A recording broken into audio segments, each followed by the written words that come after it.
solo una vida que pronto pasará, y solo lo que hice por Dios permanecerá. Tengo solo una vida que pronto pasará, y solo lo que hice por Dios permanecerá. Nunca podré olvidar los eventos sucedidos el 11 de septiembre del 2001, cuando 19 terroristas musulmanes tomaron 4 aviones, y estos aviones se convirtieron en armas de destrucción poderosas. Más de 3.000 personas perdieron la vida. Jamás podré olvidar las imágenes de las Torres Gemelas sucumbiendo, la mirada horrorosa de las personas, el polvo, las personas con una vista de confusión, conmovidas por el evento. Nunca podré olvidar miles de personas muertas en un instante. Y es que precisamente los terroristas querían crear terror, temor, querían angustiar a la nación americana al punto de inmovilizarla. Ahora, el gobierno de Estados Unidos hizo algo muy inteligente. El gobierno de Estados Unidos tomó los escombros de todo lo que era la destrucción terrorista. Y lo que hizo es tomar esos escombros y enviarlos por todos los Estados Unidos en diferentes ciudades para hacer monumentos como este. Monumentos que nos recuerdan lo que sucedió, pero que también nos inspiran. Así que los terroristas no lograron su objetivo, porque lo que era para destrucción resultó en inspiración.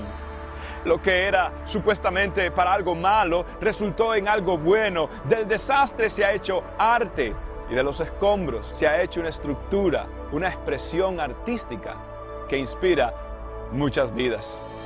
Esto me recuerda las palabras del apóstol Pablo, cuando en Efesios capítulo 2, él nos habla lo que era nuestra vida, lo que eran los planes del enemigo con nosotros y la obra maestra de Dios. Yo le invito a que usted lea conmigo Efesios capítulo 2, comenzando el versículo 1, la palabra de Dios dice: Él os dio vida a vosotros cuando estabais muertos en vuestros delitos y pecados, en los cuales anduvisteis en otro tiempo, siguiendo la corriente de este mundo, conforme al príncipe de la potestad del aire, el espíritu que ahora opera en los hijos de desobediencia, entre los cuales también todos nosotros vivimos en otro tiempo, en los deseos de nuestra carne, haciendo la voluntad de la carne y de los pensamientos, y éramos por naturaleza hijos de ira, lo mismo que los demás. Pero Dios, que es rico en misericordia, por su gran amor con que nos amó, aun estando nosotros muertos en pecado, nos dio vida juntamente con Cristo. Por gracia sois salvos. Y juntamente con Él nos resucitó y asimismo nos hizo sentar en los lugares celestiales con Cristo Jesús, para mostrar en los siglos venideros las abundantes riquezas de su gracia en su bondad para con nosotros en Cristo Jesús.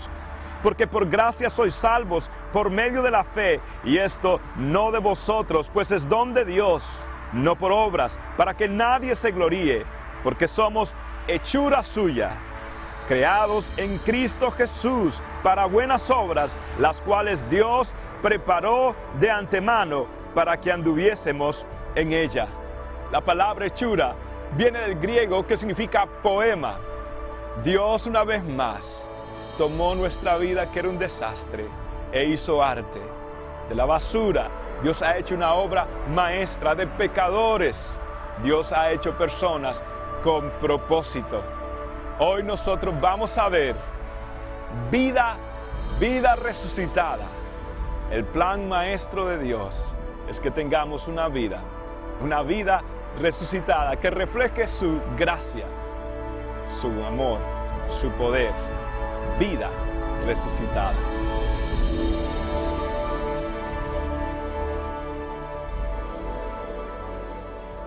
La semana pasada nosotros vimos que la resurrección de Cristo fue la mayor demostración del poder de Dios y la muerte de Cristo fue la mayor demostración del amor de Dios.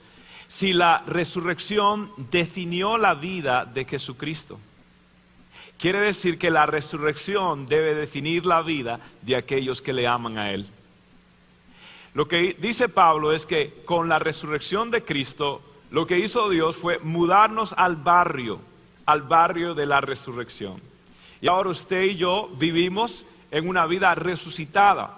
Nosotros estábamos muertos, pero ahora tenemos vida. Y en el versículo 20 del capítulo 1, Pablo nos había dicho que Cristo había resucitado Dios había resucitado a su propio Hijo Jesucristo con el poder resurrector, a través del Espíritu Santo lo resucitó. Y ahora Pablo en el capítulo 2 comienza diciéndonos que nosotros podemos vivir una vida resucitada. Entonces Pablo estuvo en los cielos, nos habló de la gloria, del poder de Dios, nos dio una profundidad teológica. Y lo que hace en el capítulo 2 Pablo es decirle, ¿saben qué? Eso es el poder de resurrección que está en el cielo, pero ahora les quiero hablar cómo eso se aplica en su vida diaria, aquí en el suelo, cómo usted puede vivir una vida resucitada. Ahora usted dirá, pastor, ¿resucitada de qué? Resucitada de la vieja vida. Por eso tenemos cuadros de antes y después. Estábamos mal sin Cristo y ahora tenemos la bondad de Dios en nuestra vida. Entonces vamos a ver que, número 1, la vida resucitada significa que Dios a mí me resucitó y me dio vida. ¿Por qué? Porque estaba muerto en mi vida espiritual. Entonces Dios me dio vida a mí, me resucitó de la muerte espiritual. Por eso en el versículo 1 del libro de Efesios, Pablo dice, Él os dio vida a vosotros cuando estabais muertos en vuestros delitos y en vuestros pecados. Lo que está diciendo Pablo es que una persona que está en pecado está muerta espiritualmente.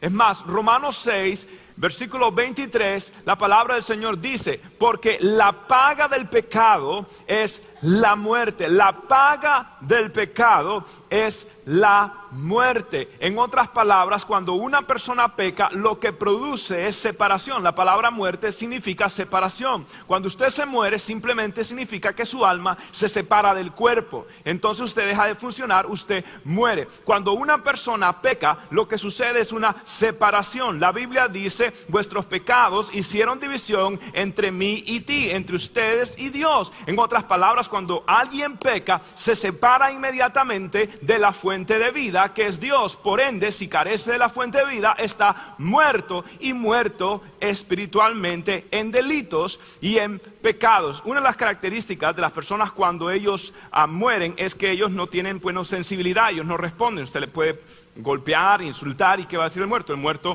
pues muerto está. Entonces no tiene cómo reaccionar. La persona que no conoce a Dios no puede reaccionar a las verdades espirituales, no las puede entender, porque lo que es espiritual tiene que entenderse o discernirse espiritualmente. De modo que el hombre natural no entiende las cosas del espíritu. ¿Por qué? Porque está muerto. Mire, yo recuerdo que cuando estaba estudiando en la universidad tenía algunos amigos míos que estaban estudiando en la facultad de medicina, y a veces ellos me colaban en sus secciones médicas, en su facultad de medicina, y recuerdo que a veces a mí me mandaban junto con uno de ellos a recoger el muerto, porque allá no practican con maniquís, ni con computadores, ni con cuestiones tridimensionales. No, es en vivo y en directo y con muertos de verdad, bien muertecitos, se lo puedo testificar.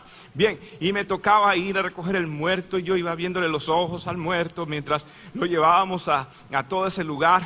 Y cuando llegaba, había una de muertos, todo el mundo con su muerto, cada estudiante con su muerto, y mire, todos estaban muertos, y estos muchachos hasta dardo jugaban, pobres, y es que allá en Latinoamérica la cosa es diferente. Pero bien, y yo noté que habían muertos que estaban más descompuestos que otros muertos.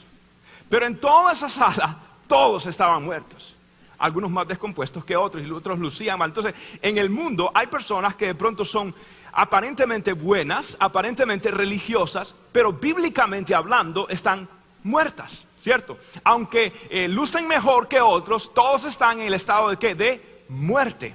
Entonces, las personas, tanto el moralista, el religioso, como el asesino en serie, según la palabra de Dios, está muerta y necesitan conectarse con el autor de la vida, aquel que dijo, yo soy la verdad, yo soy el camino y yo soy la vida. Cristo Jesús, de modo el que tiene al Hijo, tiene la vida. ¿Cuál vida? Vida eterna. Su espíritu ha sido despertado a los sentimientos espirituales, a percibir la voluntad y la agenda de Dios, y ahora esa persona está vivo en el espíritu. Y Dios nos sugiere ahora en adelante que caminemos en ese espíritu vivo. Entonces está con vida. Y la muerte que estaba hablando Romanos 6:23 es una muerte heredada. ¿Heredada por quién? Por su tatara,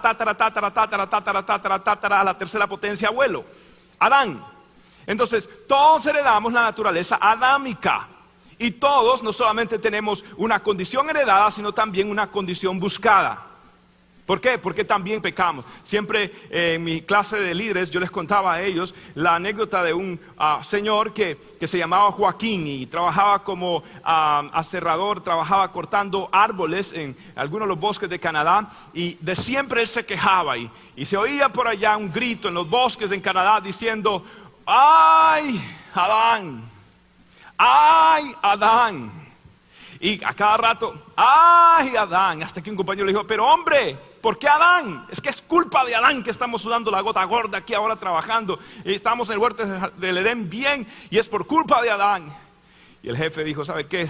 Usted de pronto necesita un break, lo voy a enviar a una isla privada mía, usted disfrute allá, tranquilo, haga todo lo que quiere, después de un rato lo traigo acá. Lo único que le pido, no toque la cajita, que tengo una cajita en medio de la sala ahí, es lo único que no puede tocar, lo demás usted puede hacer lo que quiera. Bien, el hombre se fue, estiró allá, se puso en una playera con juguito de naranja y bronceador, el hombre bronceado, bien comido, descansado y disfrutando todo, pero la cajita.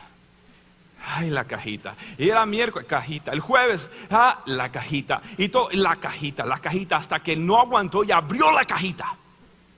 Regresó a Canadá. Y el jefe le dijo, ¿con qué abriste la cajita? ¿Sí o no, Joaquín? Y de pronto en los bosques de Canadá se oía un hombre, una voz masculina gritando, ¡ay, Joaquín! ¡Ay, Joaquín! ¿Por qué? Porque todos hemos pecado. Todos tenemos una naturaleza pecadora. Y Pablo nos va a pintar a nosotros el cuadro. Nos va a pintar un cuadro de antes y después. ¿Usted ha visto esas fotos de antes y después? ¿Usted ha visto el programa The Biggest Loser? Quien pierde más peso. Entonces ahí sale, de pronto es peso. De pronto la gente quiere perder peso. Y ahí está la foto de antes y después. Bueno, de pronto la gente quiere perder dientes, ¿ok? O mejor dicho, arreglar sus dientes. Entonces, le hacen una cirugía y lo arreglan. Yo creo que en este caso hubo más cirugías que dientes, y lo arreglan más. Y también puede ser de que usted era pelón y ahora es peludo, ser un mal jugador y ahora es un buen jugador. No quiero decir nada. Ok, ya quité eso porque no quiero meter en problemas con los idólatras madrilistas. Pero bien, la cuestión es de que era antes y después. Ahora ha ido mejorando. Entonces Pablo nos presenta un cuadro drástico, un lenguaje radical, lo que era antes y lo que era después. Y Pablo va a decir, esta es su vida antes. Y nosotros vamos a ver lo que dice Pablo en cuanto a nuestra vida antes, del versículo 2 y 3. Dice Pablo las siguientes palabras, en los cuales anduvistes en otro tiempo, siguiendo ¿qué? La corriente de este mundo, diga conmigo mundo, conforme al príncipe de la potestad del aire, el espíritu que ahora opera en los hijos de desobediencia, entre los cuales también todos nosotros vivimos en otro tiempo, en que en los deseos de la carne, diga carne en buen cubano, haciendo la voluntad de la carne y de los pensamientos, y éramos por naturaleza hijos de ira, lo mismo que los demás. Eso es la palabra de Dios. Ahora, Pablo nos presenta aquí a nosotros a los tres enemigos del hombre. Hay tres enemigos del hombre. Pablo dice la corriente de este mundo. Entonces el primer enemigo de las personas es ¿cuál? Es el mundo. El mundo es el primer. Pablo lo pone en el versículo, comenzando el versículo 2, en la corriente de este mundo. Ahora, el segundo enemigo del creyente es el diablo. No lo voy a hacer repetir esa palabra. Es el diablo, ¿ok? Príncipe de la potestad del aire. Y el tercer enemigo, según Pablo, es la carne, ¿ok? Son los deseos de nuestra carne. Bien, usted tiene 3 enemigos. El primero, según la palabra del Señor, es el cosmos, es el mundo. Ahora, no se refiere nada más al mundo creado, se refiere al sistema del mundo, los tentáculos del mundo que absorben y que alan a las personas hacia el pecado. Es la manera de pensar del mundo, la manera que el mundo dirige su vida, es una corriente. Entonces, en el mundo hay diferentes filosofías. Una de ellas, por ejemplo, es el humanismo. El humanismo simplemente pone al hombre en el centro. El hombre es el todo, la máxima estudio del hombre, decía un pensador, el máximo estudio del hombre es el hombre mismo, es la humanidad. Está lo que es el materialismo, donde no son las personas el centro, sino son las posesiones. Y las posesiones se convierten en todo. El que tiene más juguetes es el que gana. Hay una expresión en inglés. Las personas se enfocan solamente en ganar este mundo, pero pierden su alma, como dice la palabra de Dios. Ahora, está el tercero, que es la inmoralidad sexual. Las personas o están pecando en el humanismo o en el materialismo o en algún tipo de inmoralidad sexual. Ahora, algo interesante con lo del mundo. El mundo predica este evangelio, el evangelio humanista, materialista, inmoral. Y el mundo lo predica, no solamente hace esto. El mundo lo que está haciendo realmente es racionalizando el pecado. Entonces, el mundo lo racionaliza, lo normaliza y lo glorifica.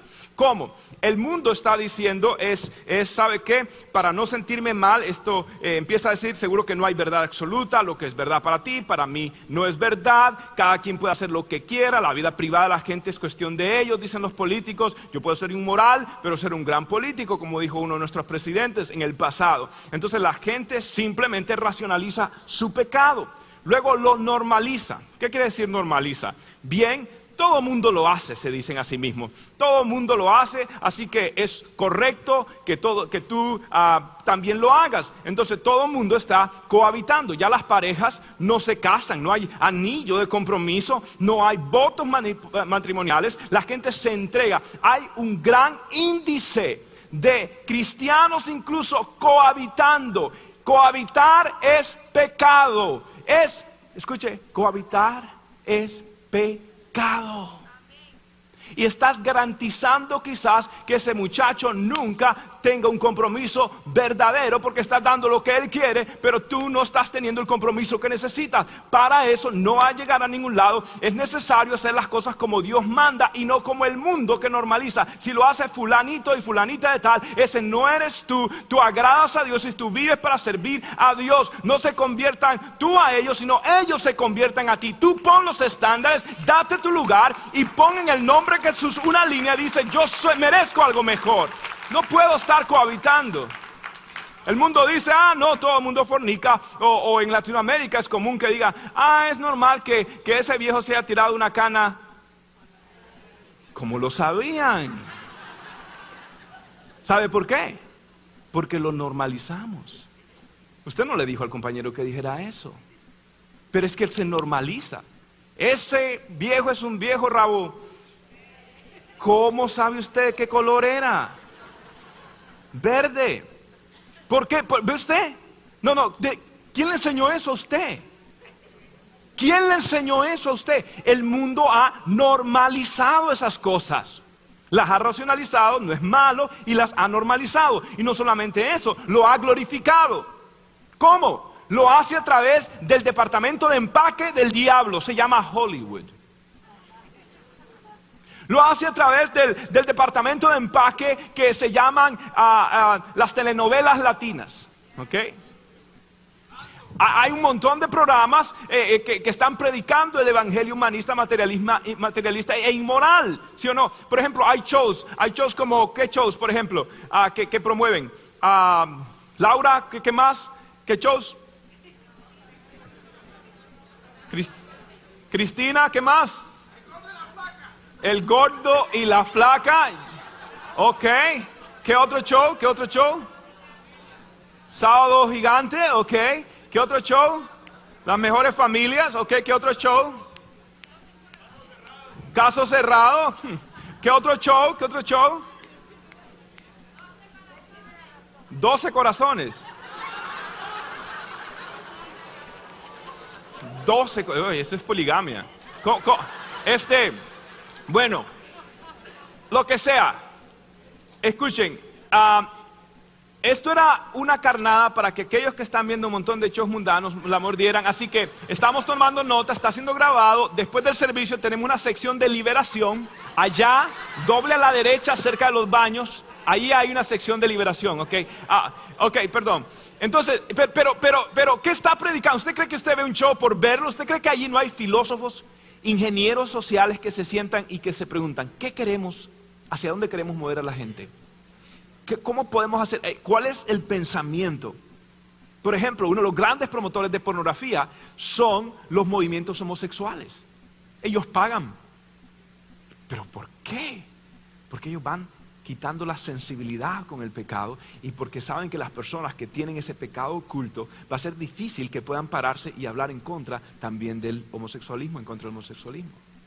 Entonces, cuando usted analiza todo, la manera que funciona incluso Wall Street, la manera que funciona McDonald's o Disney y tantas otras compañías, usted se da cuenta que realmente hay una conspiración en contra de la verdad de Dios.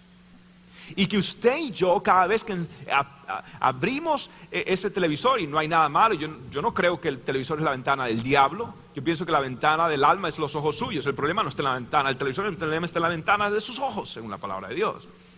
Ahora, escuche esto, usted no se va a exponer a eso. Entonces, el mundo está predicando constantemente y allí está el mundo metiendo, el mundo haciendo lo suyo. La Biblia dice que el mundo pasa y sus deseos, pero el que hace la voluntad de Dios permanecerá. Así que deje usted de estar con el mundo y acérquese a Dios, fuente de vida.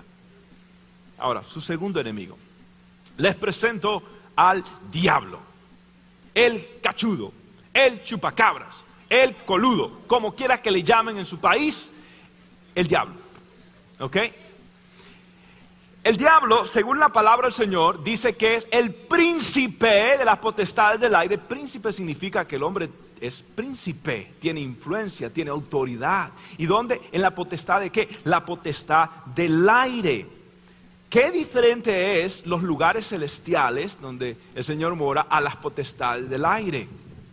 Pablo acaba de decir en el capítulo 1 que eran señoríos, poderes y potestades que se levantan en contra de los hijos del Señor, que pelean contra la agenda de Dios. Entonces lo que está diciendo Pablo es esto, que detrás de toda la filosofía del mundo, detrás del humanismo del mundo, detrás del materialismo, detrás de la inmoralidad, hay alguien que está detrás de ese telón, se llama el diablo. Por ende, tú nunca puedes ver una tentación como el mundo la pinta. Hollywood pinta los anuncios de cerveza, Dios mío. Hollywood pinta las películas tremendas. ¿Cuántos han ido a ver una película buenísima, de verdad? Hay una película buena, hay películas, a mí me gusta Gladiador, The Patriot, El Patriota, todo lo que tenga, todo lo que derramamiento de sangre o pelea ahí, cuénteme. O sea, ¿por qué? No sé, Cristo me tiene que cambiar, redimir, pero me gusta UFC, todo, tengo que cambiar, yo sé, pero escuche, la cuestión es esta. La cuestión es esta, que detrás de todo eso, detrás de todo lo que el mundo presenta, tú no puedes nada más ver a 12 corazones, o lo que sea, como se llame. Tú nada más puedes ver el caso cerrado, no, está abierto. ¿Ok? Tú no puedes ver nada más asado gigante, detrás de Chacal hay algo. ¿Ok? Tú no puedes ver nada más las cosas como el mundo las pinta y las presenta. Tú tienes que ver que detrás de todo eso está el príncipe de las potestades del aire. En otras palabras, es la autoridad que el enemigo ejerce sobre las esferas de su influencia. Y usted cada vez que vea detrás de esa gran oportunidad de negocios, ¿quién está? El diablo. Detrás de esos ojos seductores, ¿quién está? El mismo infierno que quiere atraparte. Detrás de la oportunidad de mentir en tus impuestos, ¿quién está? El IRS también. Aparte del diablo está el Departamento Interno de Aranceles de Estados Unidos, el de impuestos. Ok, yeah, el IRS, besides that. El enemigo está detrás de eso. Entonces, tú tienes que aprender a ver la vida blanco y negro. Dios, Satanás, vida o muerte. Tú escoges. Entonces, Dios está diciendo, no se olviden de eso. Ahora, están tremendos esos enemigos, pero hay un tercer enemigo que es peligroso. Es el caballo de Troyas. Es la carne. Es la carne. Es los deseos de nuestra carne. Sí. Mire, amado hermano, le voy a hacer una pregunta. ¿Qué enemigo cree usted que es el más peligroso de los tres enemigos? ¿Cuál es? El mundo. Peligroso. El diablo. Ni digamos. ¿Sabe cuál es? La carne. El lomo. La chuleta, el mondongo, la carne. Pablo dice, en mi carne no mora el bien. En mi carne no hay nada bueno. Entonces, ¿sabe qué es lo que puede realmente a usted arlarlo hasta el mismo infierno? La carne. La carne. La carne, ¿ha visto una película que se llamaba así famosa? Durmiendo con el enemigo. Sleeping with the enemy. Yeah, that's you. Usted mismo. Sí, está ahí y donde usted va, ella va también. Y en cualquier momento la carne se sale. Entonces, ¿qué tenemos que hacer con nuestros enemigos? Bien, nosotros tenemos que entender que al mundo, el Señor dice que nosotros no somos del mundo, ¿sí o no? Entonces en el mundo yo tengo que estar alejado del sistema, no de las personas o del medio ambiente, sino del sistema del mundo. Yo tengo que estar alejado del diablo. ¿Qué tengo que hacer? Reprenderlo en el nombre de Jesús. Hay poder en la sangre de Cristo y el diablo tiene que salir huyendo, como vamos a ver en la última enseñanza en guerra espiritual. Pero con la carne, ¿cuál es la solución con la carne? ¿Cuál es? Usted tiene que convertirse en un carnicero. Con la carne la Biblia dice que hay que crucificarla. Por eso, ¿ya tienen los martillos y clavos, hermanos? Servidores, diáconos al final del servicio. No significa literalmente. No es literalmente. No, pastor, que tengo que crucificar la carne. Tengo que ir a Home Depot a comprar algunos utensilios, pastor, para... No es eso, no es eso. Lo que usted tiene que hacer, según la palabra de Dios, es no satisfagáis los deseos de la carne. Porque el que anda en la carne, los que caminan según la carne, no pueden agradar a Dios. Usted lo que tiene que hacer con la carne es no darse el gusto de verse la novela de vez en cuando. No darse el gusto de ir a ver una película clasificada R y no porque está hablando de la pasión de Cristo, no. No puede darse el gusto usted de tener ciertas amistades que lo puedan alar de los cabellos. Usted tiene que cuidarse y cuidar ese enemigo letal que se llama la carne. Y usted tiene que enfrentar. Estos son los enemigos del hombre. Estas son las cosas que el enemigo hace. Y por eso somos, dice la palabra del Señor más atrás, hijos de ira. Hijos de ira, los hijos de ira era una terminología semítica que hablaba de los últimos tiempos. En otras palabras, era una terminología semítica escatológica. En otras palabras, era una expresión de los últimos tiempos según la mentalidad judía. Y cuando en la Biblia se habla de la ira o del día de la ira o del juicio de Dios, era algo eventual, algo que iba a suceder cuando Dios iba a traer juicio sobre todos aquellos que se oponían a ellos. Entonces, Pablo está diciendo, no olviden que un día todo eso será juzgado. Nosotros no podemos valorar según el sistema del mundo. Tenemos que ver las cosas como Dios la ve. La importancia de no exponer su alma, su corazón, su mente y sus emociones a cosas que lo distraen de los caminos del Señor. Bien, ahora Pablo está diciendo lo siguiente. La resurrección o la vida resucitada es que Dios nos dio vida, nos quitó la muerte espiritual y nos dio vida. Ahora, ¿por qué lo hizo Dios? Entonces Pablo explica que Dios lo hizo por una razón. Dios nos dio vida y lo hizo por amor. Dios nos resucitó por causa de su amor. Efesios 2, versículo 4 y versículo 5. Dice la palabra del Señor. Pero Dios, que es rico en misericordia, por su gran amor con que nos amó, aun estando nosotros muertos en pecados, nos dio vida juntamente con ¿quién? Juntamente con Cristo. ¿Por qué lo hizo Dios? ¿Lo hizo por qué? Lo hizo por amor. Lo hizo por amor. No hay nada en usted que era irresistible para Dios. Dios no lo amó a usted porque usted es irresistible. Lo siento decirle eso a las narcisas, a los narcisos, pero Dios no lo encontró tan bonito que digamos, y que dijo, ay, no puedo hacer otra cosa más que amar a esta persona. No, la razón por la cual Dios amó al ser humano son por razones intrínsecas. En la soberanía de Dios, Dios escoge amar a las personas según su beneplácito y para su gloria. Dios es el que escoge. Entonces, usted no puede decir, fui yo el que merezco el amor de Dios. Mire, francamente, ¿por qué uno aguanta en buen cubano paquete a los hijos?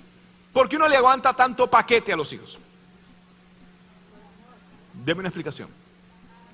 Por amor. No hay otra. No hay otra. Mi hijo ayer, el menor, para él la definición del servicio, del sanitario, del toilet, no es necesariamente el sanitario, el toilet. Puede ser un zapato. Puede ser un plato. Y él encuentra divertido eso y agarra todos los efectos de su diversión y lo pega por todas las paredes. ¿Y por qué lo hace? Dios mío, solo la naturaleza pecadora, ¿ok? Pero el muchacho es expresivo. Es expresivo. Entonces, ¿pero por qué lo hace uno? Porque uno lo ve y después de que lo baña y todo, ya él le echa un poquito de la colonia de Baby Johnson. ¿Ok? ¿Qué? Ya uno lo ve, ya uno por amor. Usted sabe que criar a su hijo hasta la universidad en Estados Unidos, el college, le va a costar $1,028,093 con 78 centavos. $1,028,000 con $93 con 78 centavos. Le va a costar de aquí hasta la universidad, y en algunos casos latinos que se quedan hasta los 40 más todavía. Imagínese usted, ¿por qué uno hace eso? ¿Por qué? Por amor. Y Dios dice, por el gran amor que les tengo, yo lo hice. Yo les di vida. Entonces, no solamente eso. Ahora, Pablo dice, es más, les di una nueva identidad, les di una nueva vida. Y les voy a descifrar a ustedes cómo es su vida después de Cristo. Por eso, en Efesios, capítulo 2, versículos 5 y 6, la palabra de Dios dice, nos dio vida juntamente con Cristo, con Él nos resucitó y juntamente con Él nos resucitó y asimismo nos hizo sentar en lugares celestiales con Cristo Jesús. Aquí está hablando Pablo de varias cosas. Número 1, Pablo está diciendo que Dios lo hizo a usted una nueva persona. ¿Por qué? Porque le dio vida. De modo que si alguno está en Cristo, nueva criatura es. Las cosas viejas pasaron, todas son hechas nuevas. Usted es una nueva persona. Pablo dice que nos resucitó. ¿Con qué? Con el poder de Dios. Entonces tenemos un nuevo poder que usted no tenía antes, pero ahora el poder resurrector de Cristo está en usted. Nos hizo sentar. Tenemos una nueva perspectiva. Dios nos ha hecho una nueva persona. Tenemos un nuevo poder y tenemos una nueva perspectiva. ¿Por qué? Porque nos hizo sentar. ¿Qué quiere decir? Que nuestras prioridades ahora son el reino de Dios. ¿Qué quiere decir? Que nosotros vivimos que la eternidad consume nuestra realidad, lo temporal. Entonces ahora vivimos con prioridades del cielo. Eso es lo que Pablo está diciendo, una nueva perspectiva. Ahora, nos hizo sentar. ¿Cuántos de ustedes están aquí sentados con Cristo en lugares celestiales? ¿Cuántos de ustedes están sentados con Cristo en lugares celestiales? Pero que yo sepa, están todavía sentados en sillas verdes. Están sentados. ¿Qué quiere decir esto? ¿Por qué el Señor utiliza un lenguaje pasado? ¿Sabe por qué? Porque Dios habita en la eternidad.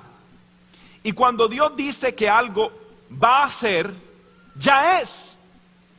Porque Él vive en la eternidad. Él no sabe lo que es, va a ser o será. Él vive en el tiempo perfecto eterno. Entonces cuando Dios dice que nos hizo sentar, es en realidad también una promesa. Para nosotros es una promesa, una profecía, pero para Dios es un presente, porque Él lo dijo. Entonces lo que quiero decirte es esto: si Cristo lo prometió es porque ya te lo dio. Si Él lo prometió es porque ya te lo dio, y por eso nos predestinó, nos salvó, nos santificó y nos glorificó. Y ahora Pablo dice, nos sentó en lugares celestiales con Cristo Jesús. Usted ya lo tiene porque Dios habita en el tiempo presente perfecto. Nosotros no. Pero qué maravilla. Entonces por eso cada vez que usted tenga una promesa del Señor, diga, Dios, ya es, porque tú lo dijiste. Y para ti es cumplido en el momento que sale de los dichos de tu boca. Porque Dios es fiel a su palabra. Yo lo creo. Yo lo creo. Yo estoy seguro de esto. Ahora Pablo dice, Dios lo hizo. Lo hizo. Y esa es su foto después. Ahora, Pablo dice que hay una tercera razón por la cual Dios lo hizo. ¿O cómo Dios lo hizo? Pablo dice, Dios nos resucitó a través de ¿qué? A través de su gracia.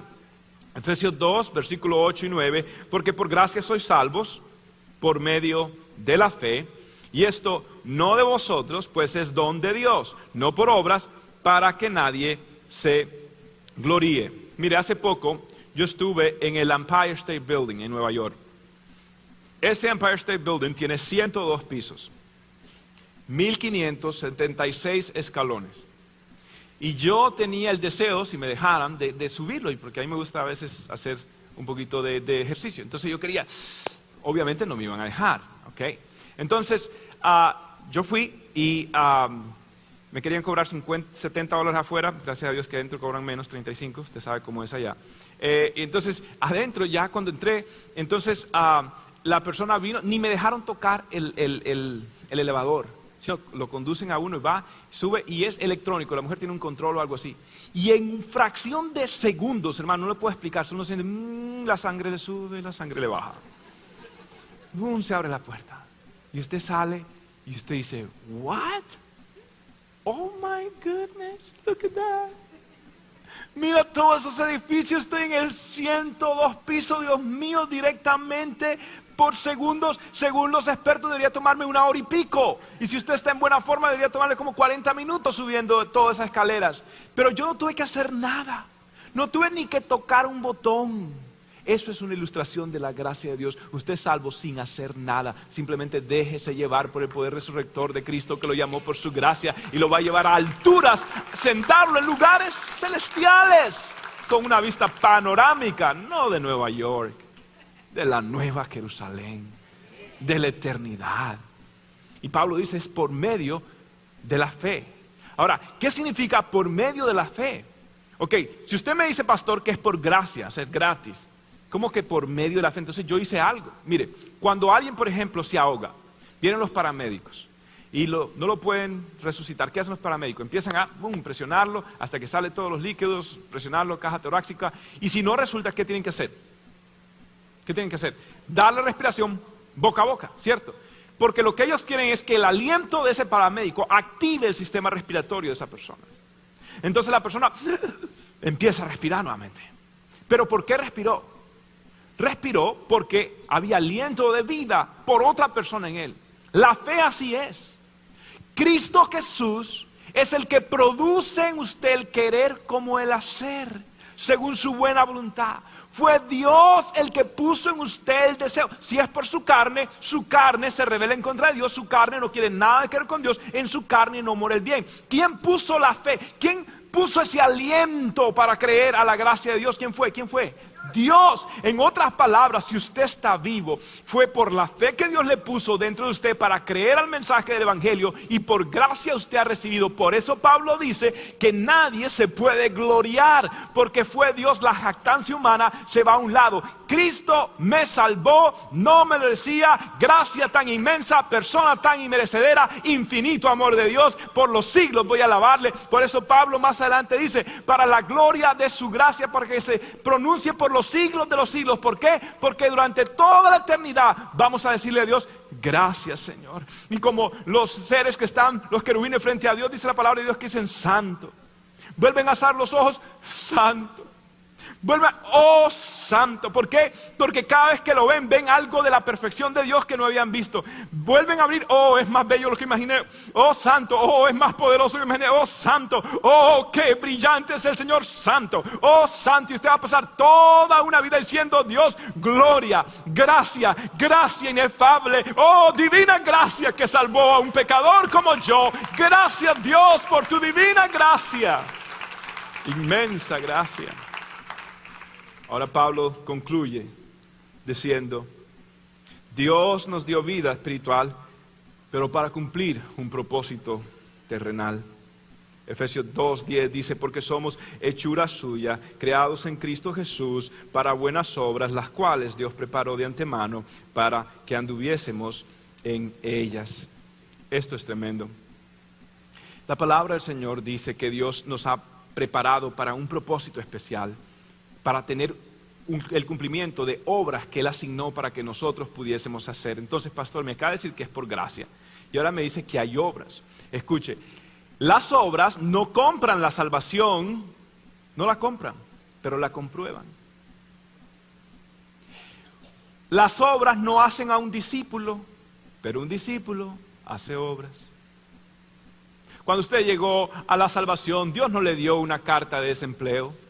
No, Dios le dio, si usted es obra de Dios, hechura de Él, si usted es obra de Dios, usted va a hacer obras para Dios.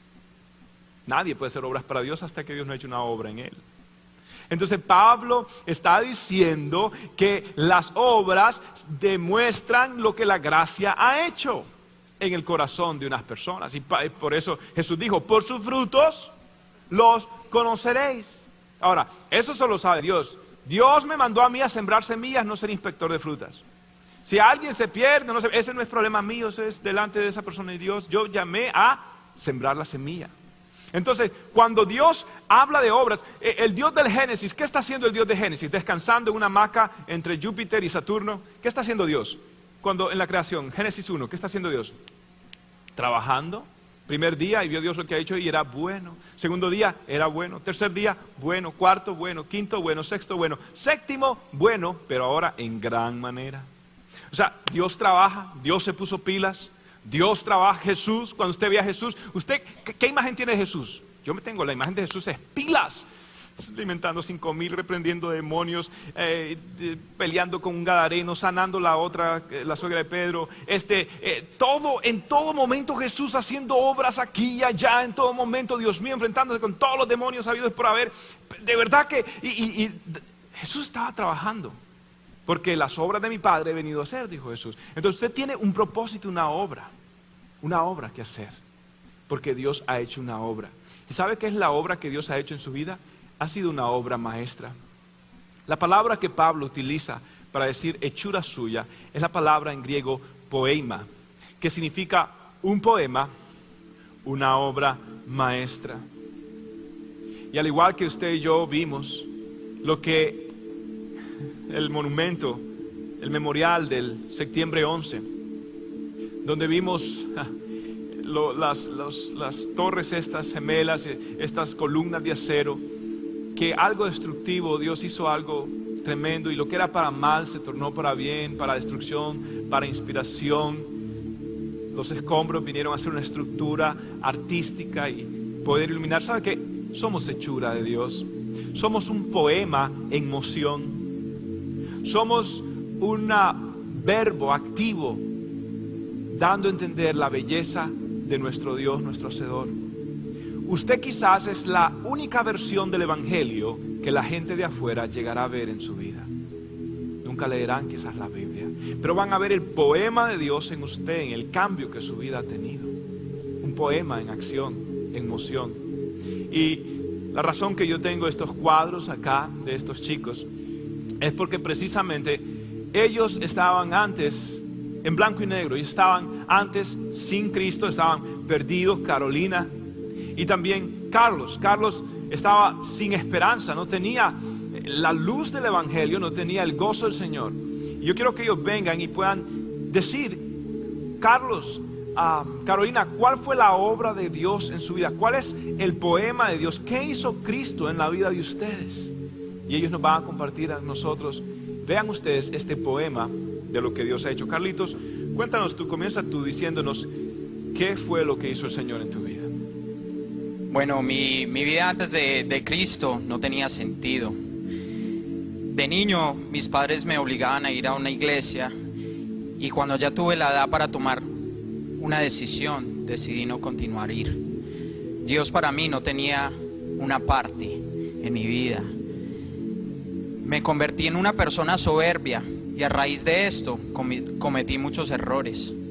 Empecé a tomar alcohol y a hacer cosas que realmente un joven no debe de hacer.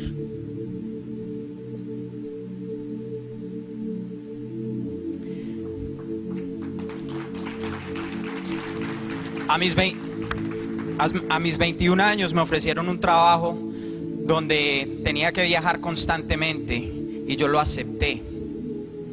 El hambre por el dinero tomó control de mi vida. Me convertí en una persona superficial y llena de mentiras. Cada día, cada mes y cada año caía más a fondo en esas mentiras. Me volví adicto al alcohol. Me volví adicto a las fiestas, a las discotecas y me volví adicto a las mujeres. A mí no me importaba si una mujer era casada, a mí no me importaba si tenía novio, si era soltera o viuda, simplemente jugaba con sus emociones. No me importaba nada y no me importaba nadie. En uno de mis viajes de regreso a casa, conocí a la mujer más bella. Cuando la conocí, su personalidad me gustó bastante y intercambiamos números y empezamos una amistad. Y a través del tiempo nos hicimos buenos amigos. Yo le pedí,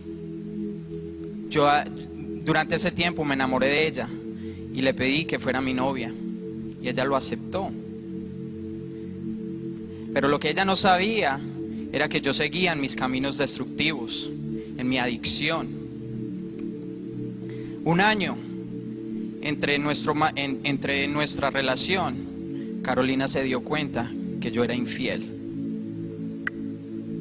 Cuando yo me di cuenta que él me era infiel, terminamos, nos dejamos de hablar por 6 meses y en ese tiempo yo caí en una depresión profunda en la que no quería vivir más, estaba encerrada en mi cuarto, no salía, caí en una oscuridad extrema, pero realmente el fondo de yo sentirme así no era Carlos, era un vacío muy grande que había dentro de mí. Yo crecí con una ausencia paterna y detrás de eso venían muchas cosas detrás de mí que habían en mi corazón. Y durante mi relación con Carlos, yo lo idealicé a él, yo lo hice a él mi Dios. Por esa razón, cuando terminamos fue tan duro para mí y caí en esa depresión tan fuerte.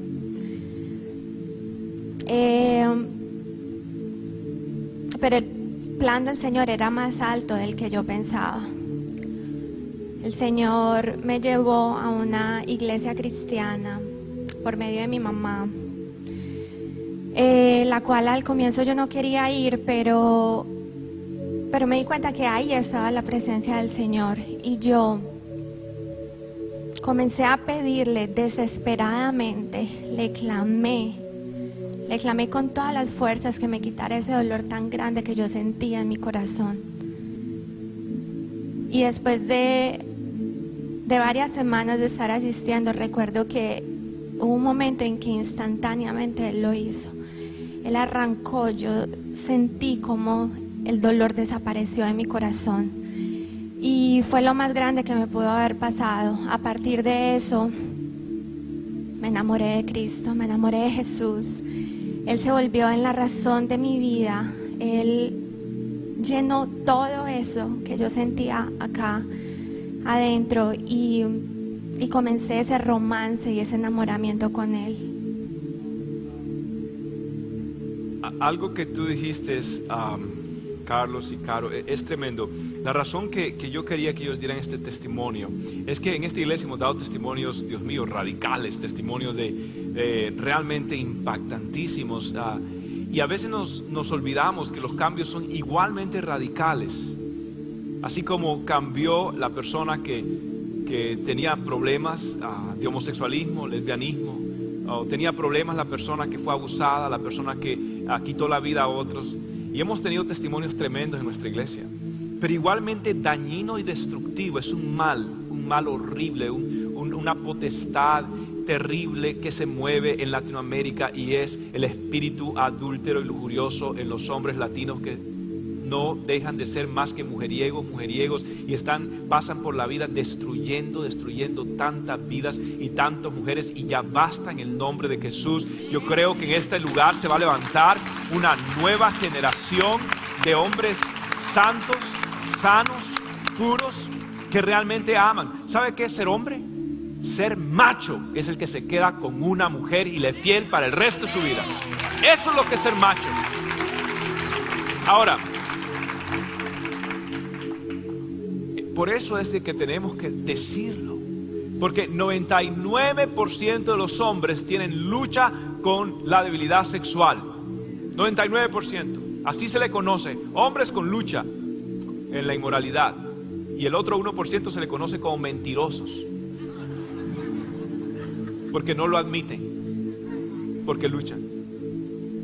Entonces, Carlos te está diciendo lo típico, o sea, no me interesa, y le promete cielo, tierra, pero en el fondo no le interesa, y jugaba con los sentimientos. Y esa es la historia, no de Carlos, de tantos, Dios mío. Pero Carlos está parando diciendo aquí, eso era lo que era yo, como eran los efesios. Y ahora, lo interesante de Carito es de que Caro es la típica muchacha que viene a alguien, le ofrece el mundo y ya lo cree, se entrega su corazón. Entonces, ¿qué sucede? Cuando lo idolatra, es lo que decía ella, lo idolatra. Entonces, ¿qué hace Dios con los ídolos? Los rompe, y cuando ese ídolo se va, queda un vacío tan grande en la vida de esta muchacha. ¿Por qué? Porque había puesto su identidad y su autoestima en las manos de una persona, un ser humano. Entonces, cuando esta persona se va, ¿qué sucede con esa autoestima? Queda herida y le cuesta volver a creer, le cuesta volver a pensar, y el fracaso lo toma personal y lo internaliza, y ya el fracaso no es un evento sino una persona, ella. Entonces crea codependencia y demás. Ahora, no voy a explicar todo esto, pero entonces, Carito, es exactamente lo que te sucede. Pero gloria a Dios, conoce a Cristo, pero a ti hubo un proceso más, como típico. Los hombres no somos huesos fácil de roer. A los hombres Dios nos habla por inspiración, por revelación. Por lo general las mujeres entienden la parte de revelación y inspiración. Los hombres, Dios nos habla por trituración. Y entonces hay que, hasta que Dios nos despierta. Ahora, Carlito, entonces, ¿qué proceso fue para que usted llegara por fin? Durante 6 meses no tuvimos contacto, y mi vida se derrumbó. Había perdido a mi novia, perdí mi trabajo y perdí mis amigos. Caí en una depresión también, y en medio de esa depresión le escribí un email a Carolina pidiéndole perdón por lo que yo le había hecho a ella. Ella me respondió ese email, y al final me escribió: Dios te bendiga. Dios te bendiga. Eso me quedó a mí, porque esas no eran palabras que nosotros usábamos. Por la voluntad de Dios nos volvimos a encontrar, y cuando nos encontramos, ella me empezó a contar lo que había pasado durante esos 6 meses en su vida, que había conocido al Señor. Y recuerdo que me dijo que ella no iba a dejar por nada esa relación que tenía con Jesús, ni yo. Y de ahí, cada oportunidad que ella tenía, me invitaba a la iglesia, pero yo siempre le decía que no. Hasta que hubo un día donde Yo sabía que ella venía para la iglesia y no me invitó. Y ese fue el día que yo le dije, hoy no me vas a invitar a la iglesia. Pues ese fue el día que tuve mi cita con Dios. Cuando entré a la iglesia, en el momento que empecé a escuchar la alabanza, empecé a llorar. Y no paré de llorar hasta que me monté en el carro de nuevo. Ese día fue maravilloso.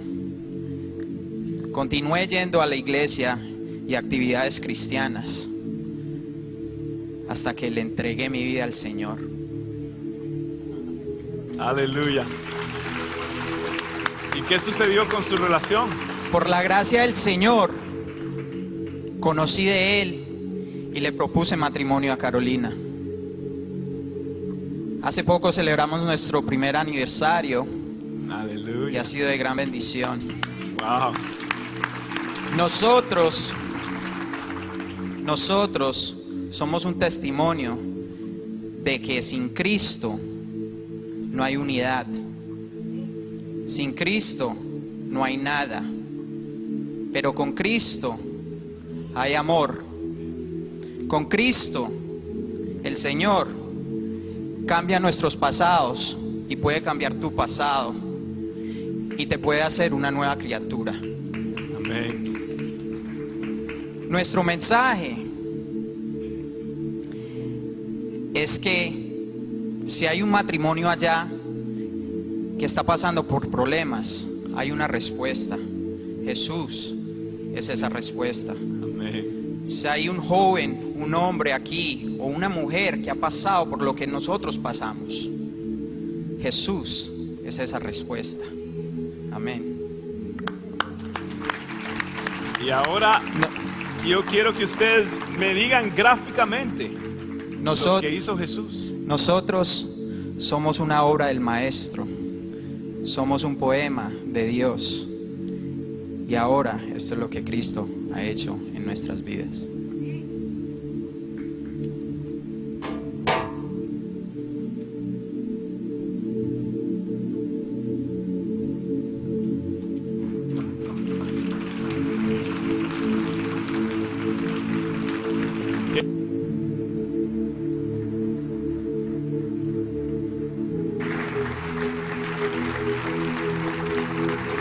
Aleluya.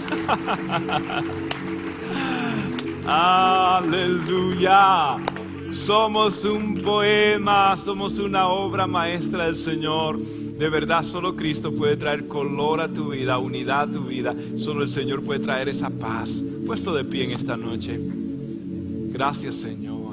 Tengo solo una vida que pronto pasará. Y solo lo que hice por Dios permanecerá. Tengo solo una vida que pronto pasará. Y solo lo que hice por Dios permanecerá.